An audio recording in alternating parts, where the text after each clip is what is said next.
Good morning to everybody. So yeah, see, and I think a few more people will undoubtedly join us, but we're going to get started now. Topic this morning. So you can look out the window, and I guess it is warming up there at home, but these pictures that you're going to see over the next 30 minutes or so are going to warm your heart, because we're going to see these amazing gardens that are part of our trip to the Gardens of England and France that's scheduled for next May. So we're going to dive right in without further ado. Let me briefly say at the outset what we're all about at Wheel and Anchor. And so many of you have been on our webinars before or traveled with us before. We're all about bringing travelers together. We consist of a community of people from all across Canada who are passionate about travel. And we share a sort of common sense that we're looking for the kind of travel that is not mass tourism. We're looking to go behind the scenes in places and share the experiences that you get from this kind of off the beaten track travel with people who have that same passion. So that's what our mission and our vision is here at Wheel and Anchor. Personally, I am committed that everybody that is part of Wheel and Anchor, and in general, I am a firm believer that when you become well-traveled, you just become a very worldly person. And you have so much from the experiences of customs and of peoples and traditions from all over the world that you can bring to the table. And that connects you with other travelers. And, you know, it enables connections as well with people internationally. And that's one of the things that I cherish most about all the travels that I've done, is the connections that I have with people from all over the world. So, but without further ado, I'd like to introduce our team this morning. So myself, my name is Gordon, founder of Wheel and Anchor. I'm joined by Joel Curry, who's in the background behind the Wheel and Anchor logo, who does our technical support. And Paula Zarnik, some of you will have spoken with Paula. She's our senior trip specialist at Wheel and Anchor. And our special guest this morning, on the screen on the right-hand side with me, is Todd Kjaergaard. I've known Todd for, oh my God, 20 years, more, 25 years, more. We'll stop counting. And Todd is going to be the host of this program. And the reason that Todd is going to be the host is that Todd is like as far as I'm concerned, is like the #1 flower guy in Toronto. So Todd founded a company called CHATEAU. It must be more than 10 years ago. 12 years ago, yeah. 12 years ago, yeah, which is the most sought after floral design and events company in the city of Toronto. So, you want to talk about an authority on flowers. We were discussing earlier, not an authority, you're not a botanist. Not right? a botanist. You're a flower designer. You know what to do with the flowers when they're already grown, but don't ask them where they come from. Bulbs, whatever. So on this morning's agenda, Todd and I are going to take you through, take you as you know, our members that are interested in what the Gardens of England and France in the spring are all about. And not just me, but the both of us are going to show you a little bit about what you could expect if you were to come along on this trip. Whether you come along or not, you're going to see some beautiful pictures because, it's hardly anything more beautiful than gardens. And that's where we're going to be going in May of 2021. So taking a quick look at the map, our program focuses on Paris and London. I mean, you know, two of the most important cities in Europe, which by next year, I'm sure will look a lot different than they do this year, since they're, you know, basically closed off at the moment, but I'm sure things will look completely different. The first leg of our program will be in France. We'll fly into Paris, where we'll spend the first couple of days exploring Paris, and in particular the Domaine de Chantilly, which is where the Journée des Plantes is happening, and I'll tell you about that in a moment. We're then going to spend 4 nights down in Orléans, and again, I'll dive into this in more detail, but this is one of those cities that, you know, you're like, no, it's not New Orleans. This is the original Orléans that all these other Orleans were named after. And this particular region, which is part of the Loire Valley, is where we'll spend some time seeing some of the amazing French gardens, again, along in this part of France known as the Loire Valley. We'll then hop on the Eurostar, so we'll take the train under the English Channel and go to London, where we will spend our last days seeing the incredible Chelsea Flower Show. This is one of the most important in the world, as well as having high tea and hitting up a couple other amazing English gardens. So that's what this trip is all about. I'm super excited about it. I know it was actually Todd's idea that we should do this trip. That's part of the reason that we're doing it. And when I mentioned it to a bunch of our members, they were all very excited about the prospect. So you are seeing it here today for the first time. So let's get into the day-by-day itinerary. We're going to start off by flying into Paris. And of course, Paris is easy to fly to from Canada with direct connections from the major cities in Canada. And when we get there, well, Todd's going to meet you at the airport. And Todd, you've been to Paris a lot of times, right? Many times. I love Paris. Yeah. It's one of my favorite cities. Yeah, it is. Paris is a magical city.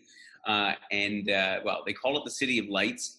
And, you know, these days, if you've been in Paris recently, they light the Eiffel Tower up at night, kind of like the CN Tower, but better. It is really remarkable what they do in Paris. And so we're going to be staying actually at a hotel we've picked out right on the Champs-Élysées, which is, of course, one of the main thoroughfares between the Arc de Triomphe and the Place de la Concorde. Todd, I don't know, we were talking earlier about what you normally do. You arrive in Paris. We don't have anything planned for that day because it's nice to have a chill day when you arrive. That's the way to do it. I like to get there and go to Phuket and have a French onion soup and then plan the rest of my time in Paris because it's a beautiful starting point. You're right on the Champs-Élysées. It's magical. And that French onion soup, you will never have a better one in your life. Yeah, exactly. And I think when you have a French onion soup in France, in Paris, it's just onion soup. Yeah, they just call it onion soup.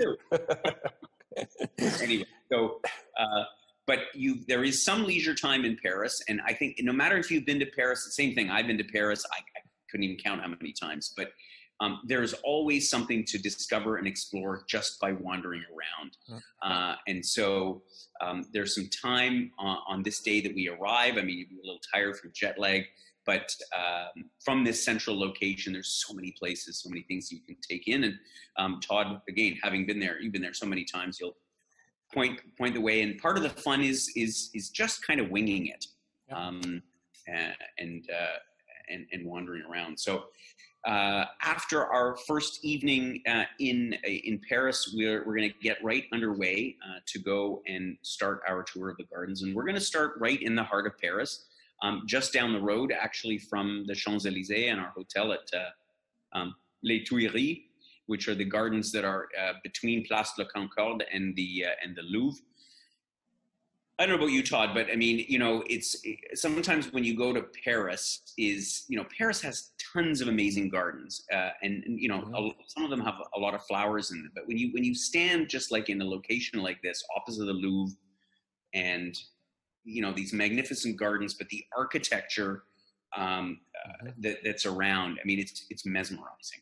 And the scale and the space, it's epic, and you don't get gardens over here like that. So this is a wonderful garden to start with. Actually, we've got space. It's not too intense. It's not too contrived. There's still a little bit of a joie de vivre about it. It's not as serious as what's going to happen a little later on in the itinerary. So it's a good way just to get our feet wet.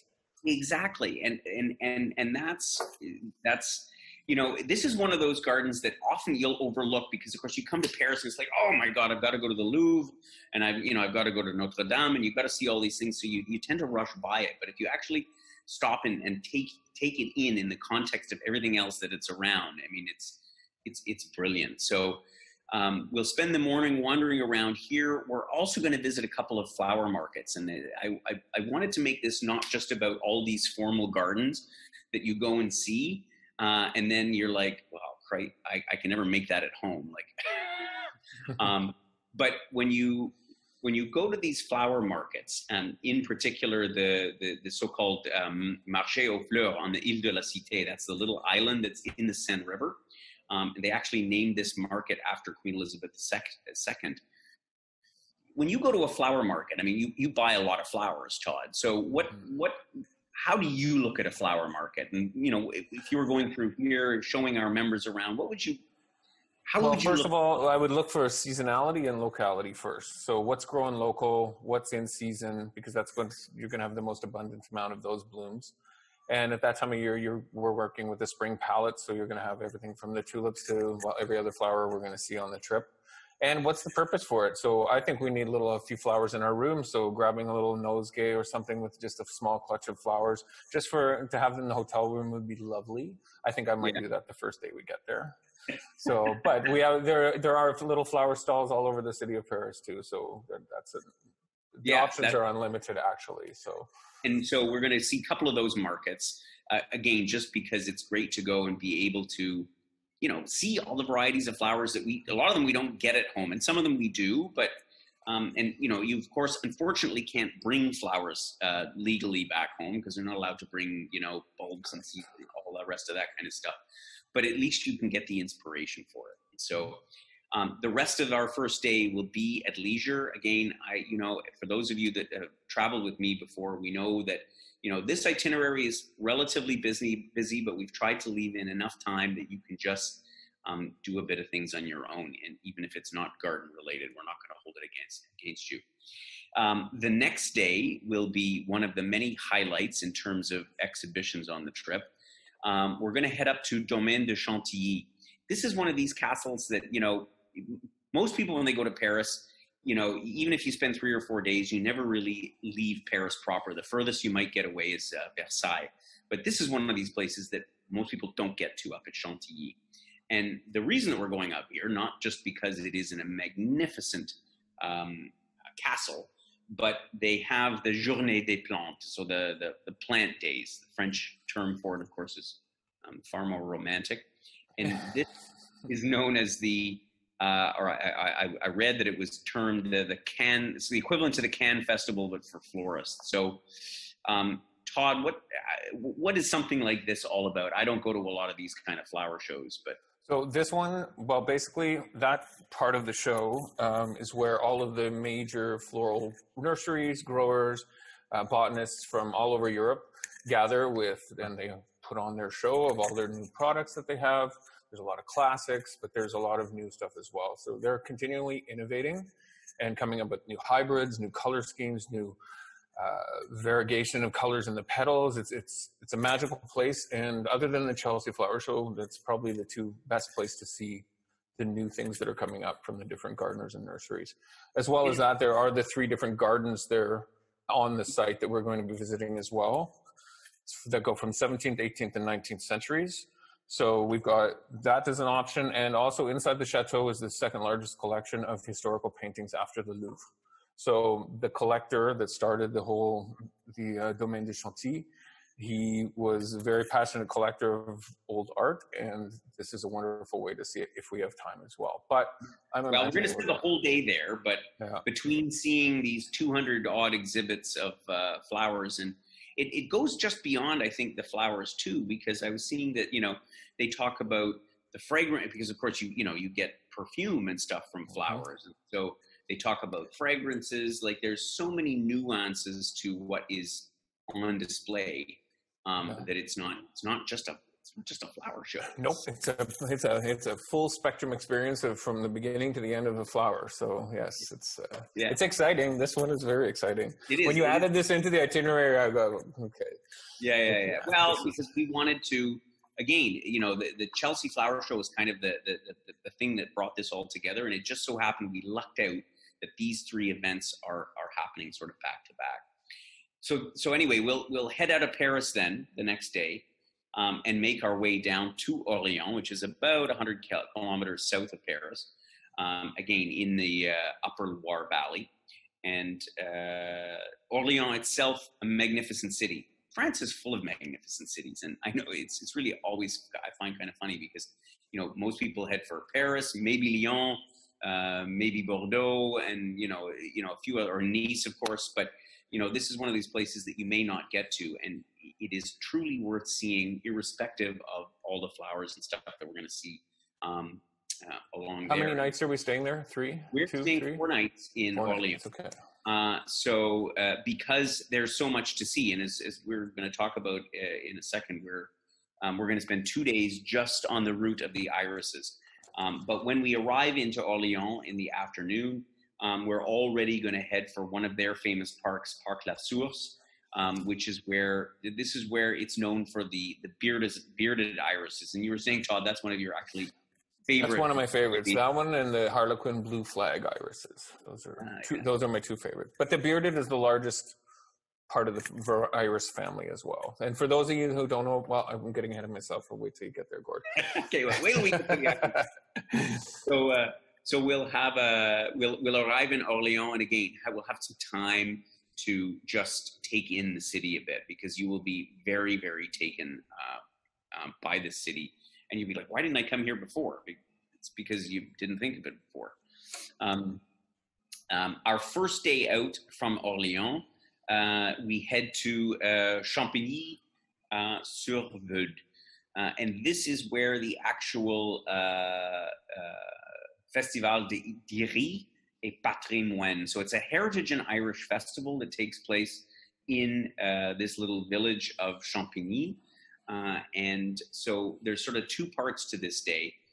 The one part is visiting the Chateau de Chenonceau, which is probably the most photographed, the most spectacular of the Loire Valley chateaus. And it in and of itself has its Renaissance gardens around it. Even though, it'll pale in comparison to some of the other gardens that we'll see. But this is the beautiful thing, is that although this is a garden tour, we're seeing much more than that. We're seeing a lot of these gardens in the context of these architectural masterpieces that go along with it.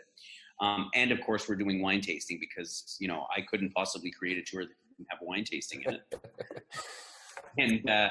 And so, hopefully, if you don't like wine, we'll find something else for you. But the Loire Valley, of course, is one of the varieties it's known for is Sauvignon Blanc. So we'll taste some Sauvignon Blanc, and then in the afternoon, the village of Champigny, they have a whole bunch of people that come out in period costumes from like the 17th and 18th century. So between that and admiring some of these gardens, it's quite an experience. It'll be a very unique day that we get to enjoy there. And then from there, we're going to spend the next couple of days actually on the route of the irises. So Todd, I'm going to let you let us in a little bit on, because I must say I was learning about as well irises and how many varieties there are and so on. So irises, well, they're one of my favorite flowers.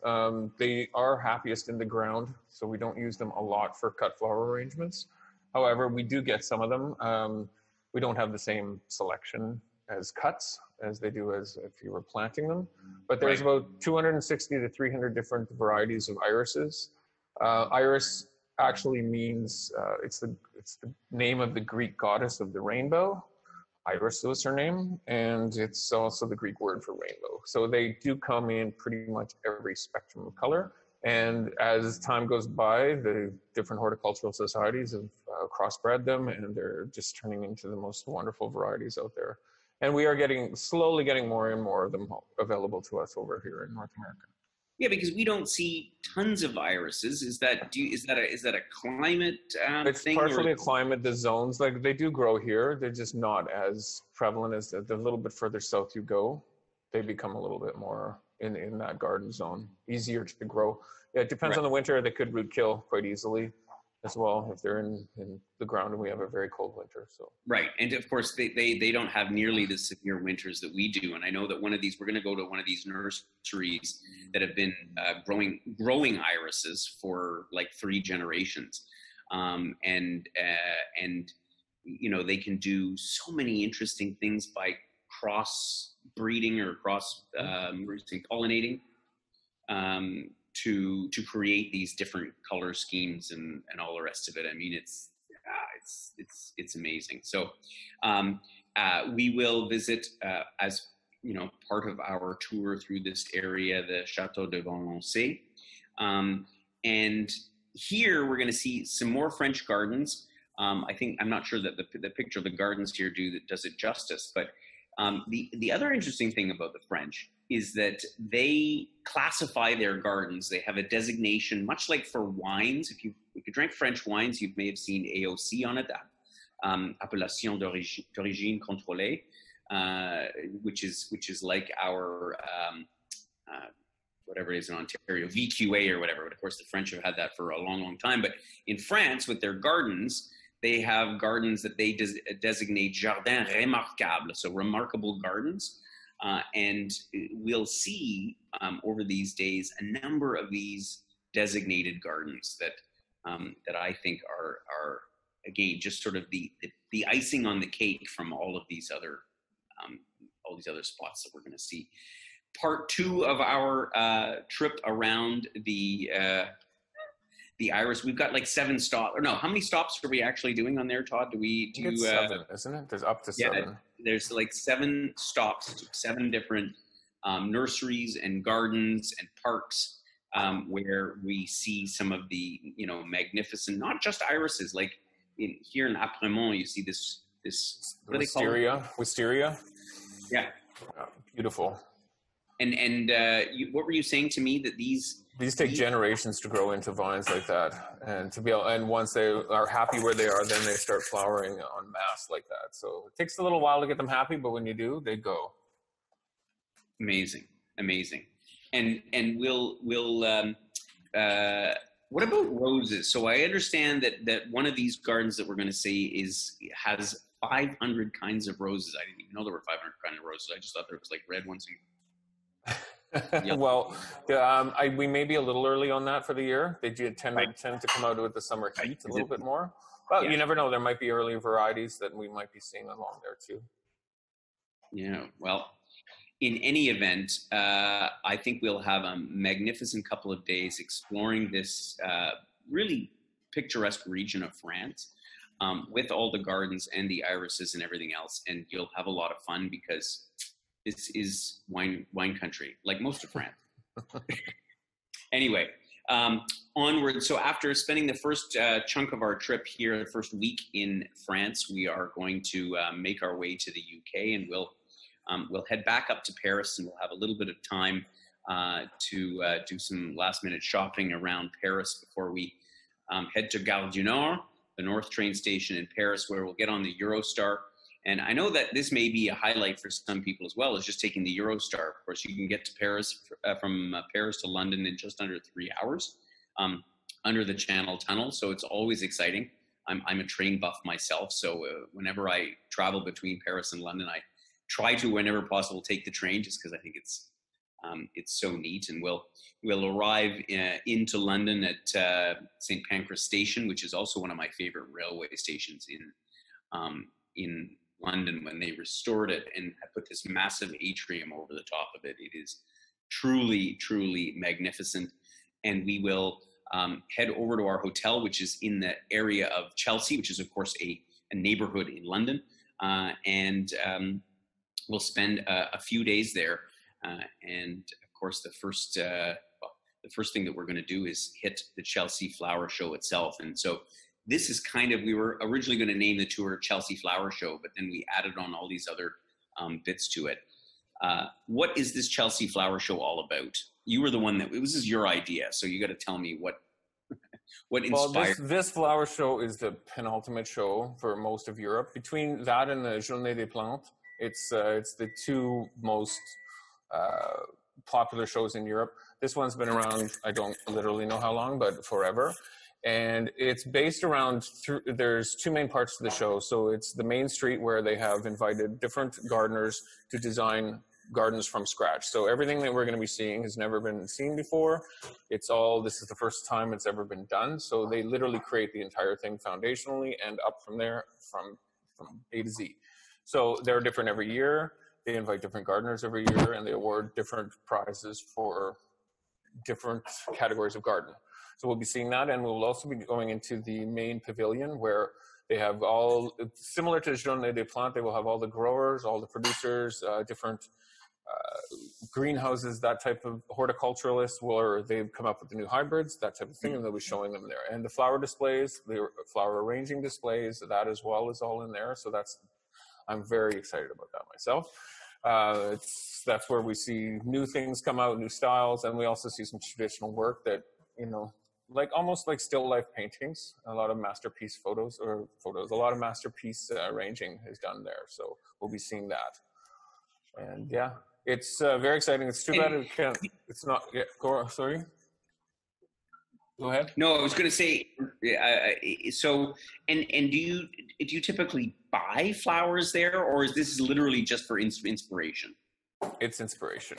There will be small little ones set up in the Great Hall or the Great Pavilion, but for the most part, it's just to see what these gardeners have come up with year on year. Now, of course, the Chelsea Flower Show would ordinarily be held like literally right now. Like it would have been on like today, like this week kind of thing. And technically it still is. So you can go to the RHC Chelsea Flower Show website and you can get virtual access. They did still do the show, but they've only set it up virtually this year. So you can see it. There is a fee, I believe, to join, but you can see all of what they've done.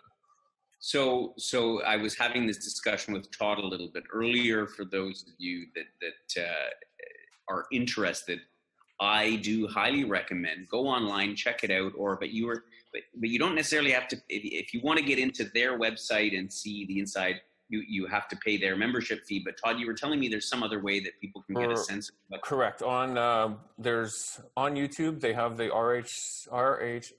RHS Chelsea Flower Show. So I think there's about 20 episodes per year, and it's different hosts that walk through each different garden space with the designers. And you can watch those for free online, or you can actually sign up to their the RHC Chelsea Flower Show website and become a member, and you can see everything there as well. But if you just want to watch it, you can watch it on YouTube just to get an idea, because when you do go to the show, you're not allowed into the actual gardens that have been designed. You can see them from a vantage point, but you're not allowed in, whereas this show actually takes you inside so you can see all the different areas from different vantage points. So you get the real up close and personal to those places. Yes, which we won't really get to go into the actual middle of those gardens when we get there. We'll just be able to see them from the main street. Right. Yeah. So I would recommend it just to take a little look and to also get excited by it because it's quite interesting. Joanna Lumley does one. They've got different British celebrities that come in and they interview them as well with them. So it's fun. It's quite fun.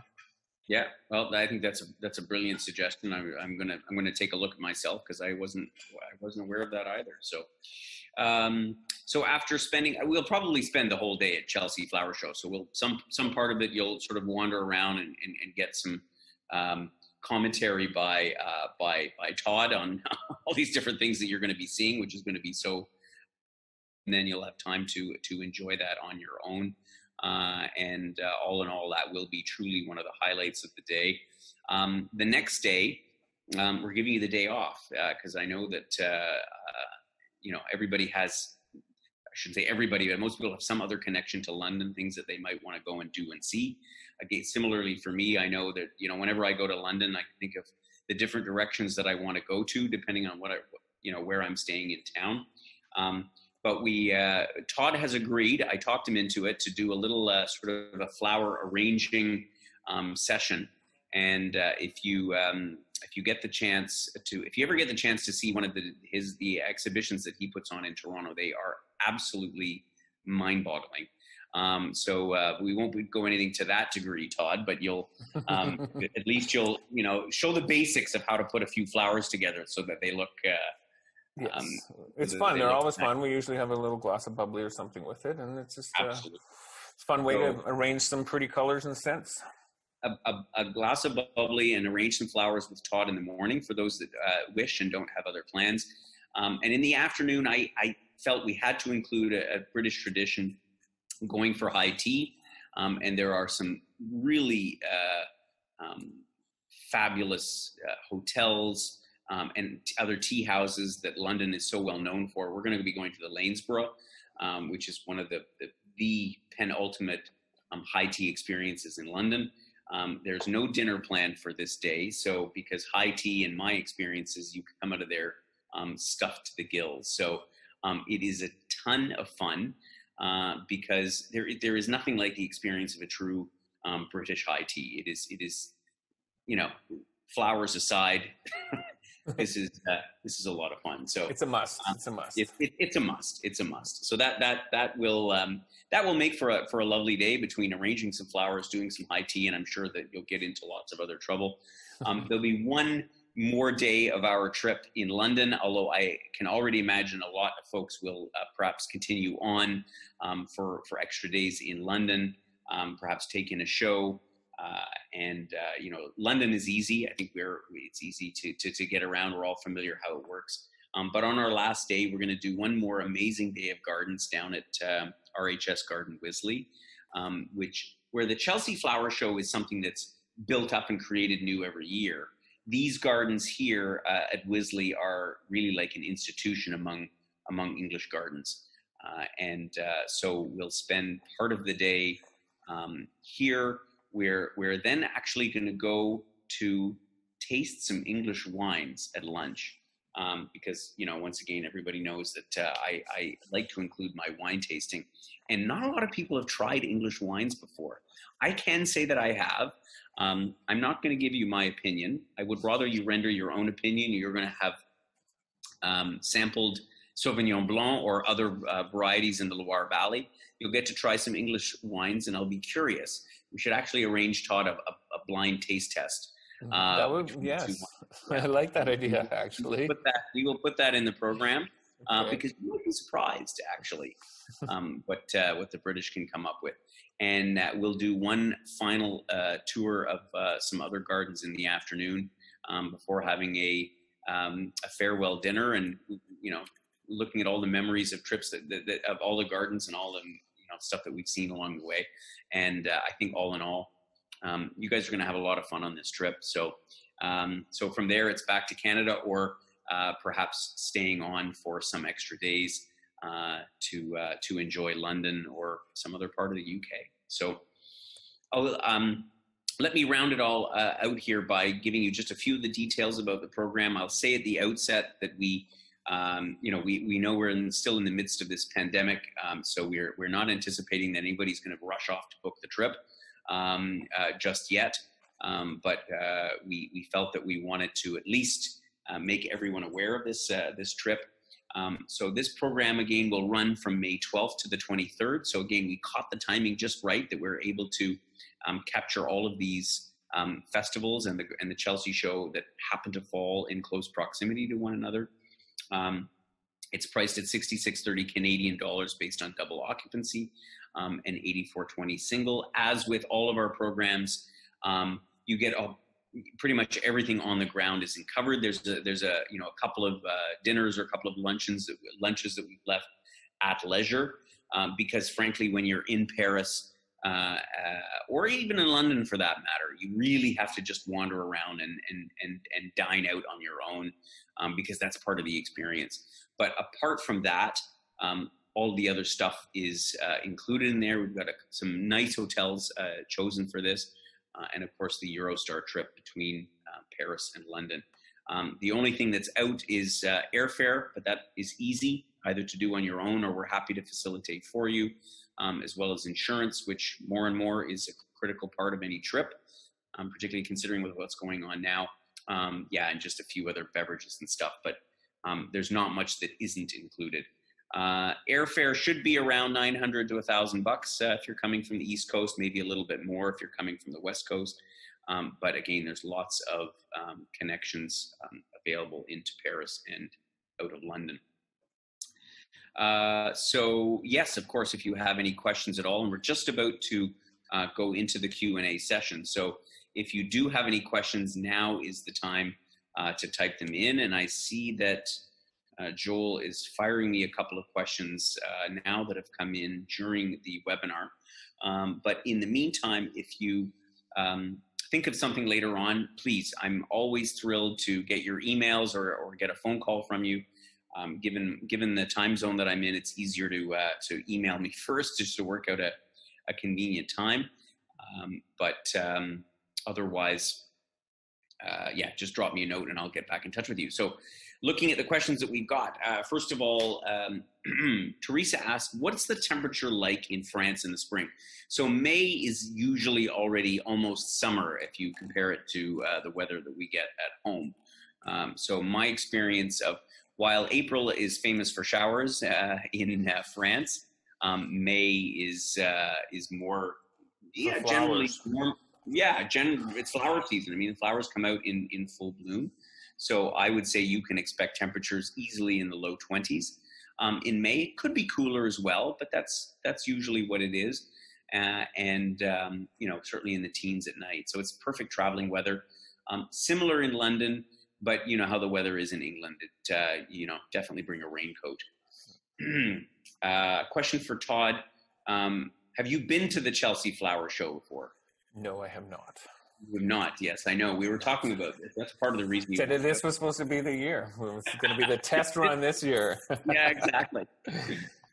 And Kendra asks, is there a sign-up list prior to booking? Yeah, so if you're interested in the trip, and we've done this with actually some of our other trips, then definitely drop us a note and we'll happily put you on the list.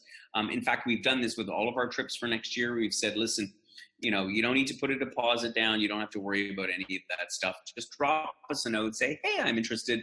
And, you know, we'll call you back in 3 or 4 months' time once all of this craziness has passed. And we'll get things settled then. So don't worry about that at all. If you're interested, just let us know. And again, we are a community, and we're here to make things easy for our members. I see another question here. Is there time to go to the Louvre in Paris? Yeah, in fact, the day that you arrive, you typically will fly in, you know, being an overnight transatlantic flight, you'll arrive typically in the morning. So you'll have the whole rest of that day. And then the second day in Paris, we have the program where we visit les Tuileries as well as the Marché aux Fleurs in Ile de la Cité. We're going to do all of that by lunchtime. So you've still got the rest of that day. If you want to see the Louvre, if you haven't been to the Eiffel Tower, it's just down the Seine River, a couple of stops on the metro, or you can take a cab. So there is time to do some of the things you haven't done. I wouldn't say that there's time to go to Versailles or something outside of Paris, but if you want to take in any of those main attractions, there will be time for that. So Marilyn asked, what is the group size? I'd like to invite some friends. So I think that this is not going to be a big group. We're targeting for around, Todd, I think we said 16 was about the maximum right amount, yeah, except on this trip. So this is definitely one of our smaller groups. We would go with as few as 10. So somewhere between 10 and 16 is what we expect for this group. And it's just a lot easier to negotiate the gardens and high tea and everything else. So it's really designed for a smaller group. So if you are thinking about some friends or people that you want to bring along, Marilyn, then by all means, it would be a good idea. Just drop us a note and put your name on the list, and we'll include you there. So Diane asked, why didn't you include the Versailles Gardens? It's a good question, Diane, because Versailles Gardens, with all of those cool fountains that come out of the statues and all the rest of it, are also magnificent. The problem is where do we stop? We have so many gardens on the trip. However, Versailles Gardens is another one that's absolutely worth going to. And so you could make it out to Versailles either on the day of arrival or even in the afternoon, right? I mean, Versailles, by RER, which is the commuter train in Paris, you can reach in about 30 minutes. So you could still do Versailles Gardens on your own. We just couldn't include them all. I mean, there's so many things to do, and we wanted the focus to be these shows. So very good question, though. Let me see if there's any other questions. Will we see the Queen? Patricia. Yeah, that was a joke. She goes to the Chelsea Flower Show every year. She does go to the Chelsea Flower Show. So I mean, you know, you never know. She's usually there the second day, though. So just, you know, depending. Okay, well there you go. And I think we're there the first day of the Chelsea Flower Show next year. So anyway, so you might just, instead of going flower arranging with Todd, you can go and see the Queen. Anyway, call ahead. Exactly. Good. Well, I think that answers all of the questions. I'm sure there will be others. Please do drop us a note. Todd, thank you so much for taking the time to share your thoughts on this this great trip next year, and yeah, for agreeing to host this wonderful program. I'm very excited, Gord. This is right in my wheelhouse. So yeah, this is indeed right in your wheelhouse. And walking around looking at flowers with people, what better day is there? I don't think there's a better day than that. So right on. Okay, good. Well, thank you, everyone. Right. Thank you, everyone. And I look forward to catching up with you very soon. And have a wonderful day.